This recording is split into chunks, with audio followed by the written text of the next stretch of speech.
Snoop gets with Meek. He gets to a level where he's popping. Did he get signed to Dream Chasers, or was he had a contract signed deal with Dream Chasers? So he signed his deal? Yes. And passed away 2 months later. Oh my God. That's different. Mm-hmm.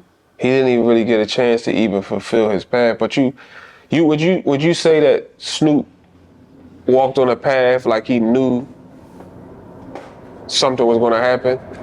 I feel like that. Even with the deal, the deal was introduced earlier than he signed it, but he just waited to sign. And I was advised that he said, like, I fucked up. Like, I should have went on and hurried up and signed, because there were certain things he wanted to have in place by a certain time, and they were not in place. And so I think he was kind of hard on himself that he didn't sign sooner, so that he can get his plans together, basically. So yeah. Damn. So I want to get to the part where Snoop was killed, right? Mm-hmm. Was he killed by his friends? Was they his friends, or just the people he knew?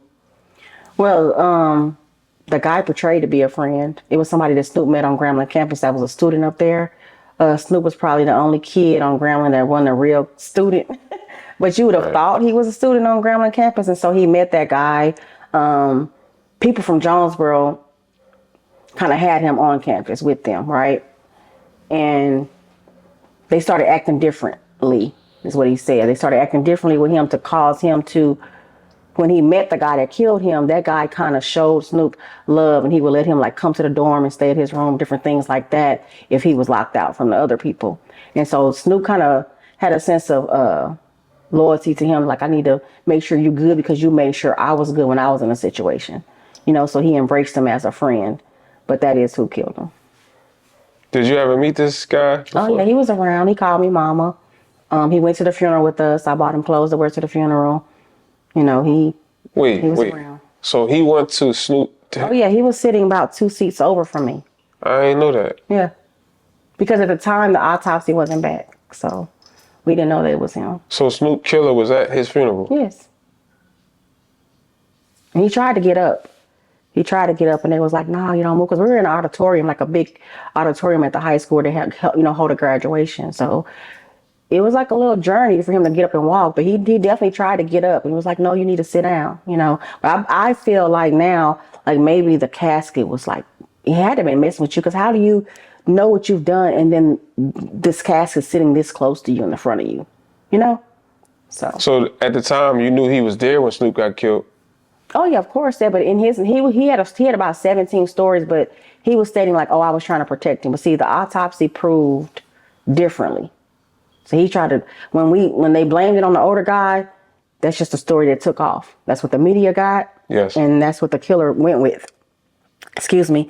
And since he was not in jail, he was able to maintain that lie. Because I'm not locked up. If I did it, I'd be in jail, right? Well, there was a crooked cop involved. So that's why his case isn't solved yet, is due to like a crooked cop. I think it's so deep. I think like politics is involved with Snoop's death as far as like the why it's not solved. Not the reasoning, but to prevent justice, I feel like politics is involved in a way too. It's crazy. So what was his story when you asked him who killed my son? He told me the other guy killed him. He said he was trying to protect Snoop. And then he came back, well, I might have accidentally shot him trying to shoot the other guy. So we kind of went with that. But like I said, all of that was just a lie. And he hung around us to try to know what we know. Like he's somebody that done something.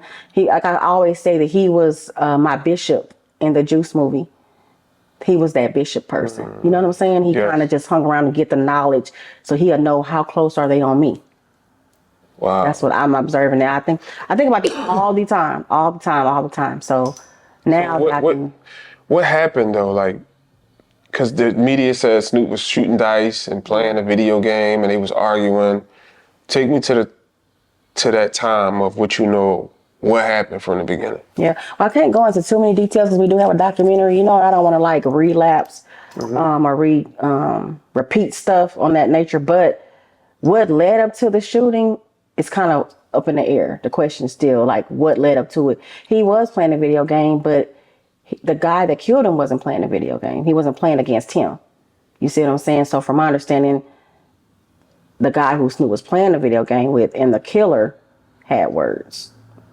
You know, but it happened outside. It happened outside. And I think that I feel like the killer just, the opportunity presented itself and he took it. I'm so clueless as to why. Because like I said, not only did he murder Snoop, he robbed him.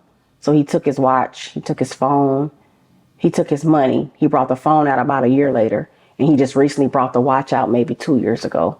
I was advised he had the watch on and he told someone that Snoop gave him his watch.